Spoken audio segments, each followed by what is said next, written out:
On your road test, they're going to ask you hazard perception questions.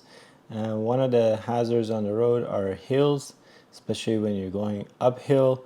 It's hard to see who's waiting on the other side of that hill or who's approaching from the other side of the hill. So as we're coming up to this intersection, it's hard to know what's happening with the oncoming traffic, especially if we're planning on making a left turn here. We won't know until we get a bit closer to the intersection, but even then, it's hard to see what is going on over there. And you can see right there, there's a pedestrian. You can see their head.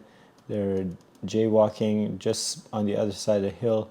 So hills definitely pose as a hazard. And we can see right about there, this is when we're starting to see oncoming traffic. So if you can imagine, if we're coming up to make a left turn here, and we need to assess how far oncoming traffic is, it can be hard to do that at this intersection. So depending on what the posted speed limit here is on this road and how bad the visibility is, you might forego making a left turn here at this intersection as part of your routine drives, right? So there are intersections we just say these are intersections you do not turn left at just because of the poor visibility.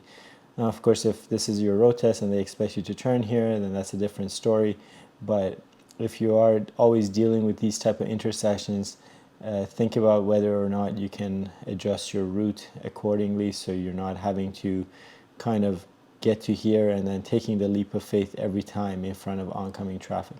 This one's not too bad.